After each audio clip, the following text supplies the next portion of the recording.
What's up, everybody? Steve Bertrand here, rollingmotivation.com. Today's video, creating a motivational home. Now, this was inspired by another gentleman that has actually given me inspiration for other videos in the past. Hey, what's up, Josh? Thanks again for the suggestion. Anybody that's been watching these videos and following me for some time knows I did a video a while back, how to stay focused on your goals. Well, that video was actually inspired by Josh as well. And I think these videos really intertwine well with each other because they're kind of related. So, how to create a motivational home, motivational, living environment. Well, anybody that knows me knows that I'm kind of cluttered. I kind of work in organized chaos. I tend to know where everything is, but to the outside eye, like my mother and different people that come over to visit, they just see crap everywhere. They see receipts, they see papers, they see notes, they see goal lists, they see it all as junk. And it's not necessarily.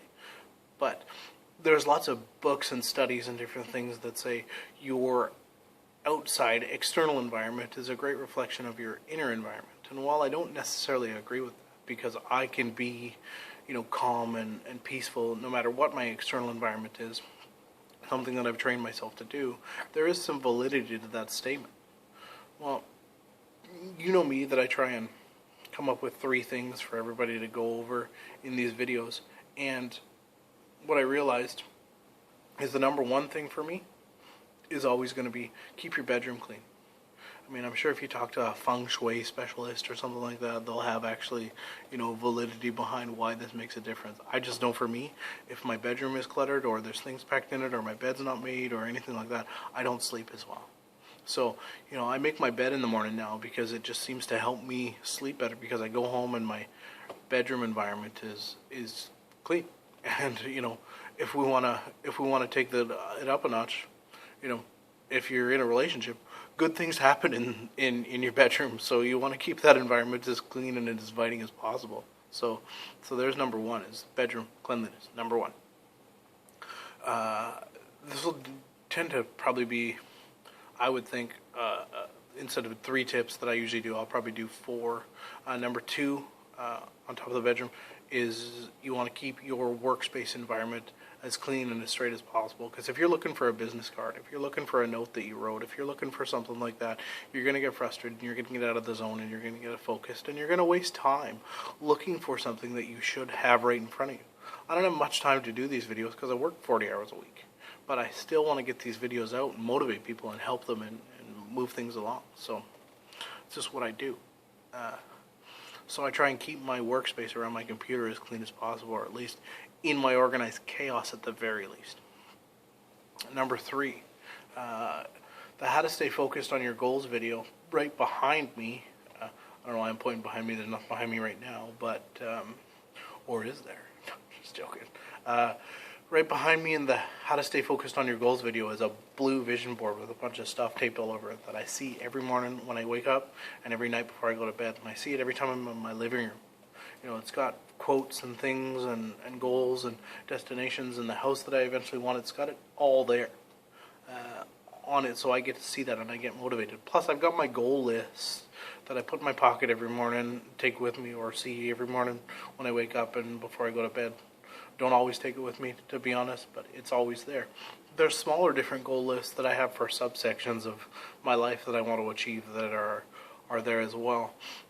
And intertwined with that, and kind of a 4th tip, is my bookshelf. I actually stole this term from Jim Rohn. I call it my library because it's full of self-help and wellness, if you want to call it that, resources on how to be better, how to improve yourself, things like that. So I look at that area of my house and I get motivated because it's the energy coming off those books, the subjects that they talk about. It just makes me want to stay focused and makes me want to, get better every day. I've always talked about this, and if I haven't, I need to talk about it more.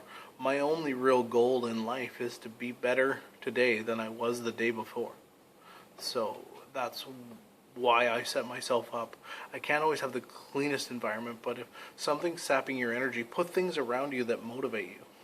So just to recap on my 4 things. Number 1, absolutely, unequivocally, keep the bedroom clean. Number 2, keep your workspace and your home environment office and even your work office, keep it clean. Keep it organized, even if it's in your own organizational way. Make sure that you know where everything is so you don't have to be scrambling for things and wonder where things are. So you can maximize your efficiency and maximize your time. Number 3, goal lists, vision boards, all that stuff. Keep it around you. Keep it in your short vision sight so you'll always see those things and you'll have no choice but to stay motivated by them. And number 4 still fits in with the last point was keep the library with all your good resources of good material. It doesn't always have to be motivational and self-helpy. It can be things like, of places you want to go or factual information that helps you with your job or your career or raising a kid or something like that. Like it's whatever is a resource for you to be better at whatever you're doing. That's the biggest thing to have in your library. So you always have those as a resource. You don't need to necessarily turn on the computer to look at stuff. You can peel through a book and find a page that you need or things like that, right? So just remember those 4 things. Hopefully that helps you out. Leave a comment below. And don't forget to subscribe to my website, rollingmotivation.com. Find me on Twitter, @rmotivation. And Facebook and YouTube are both /rollingmotivation. Thanks so much for stopping by.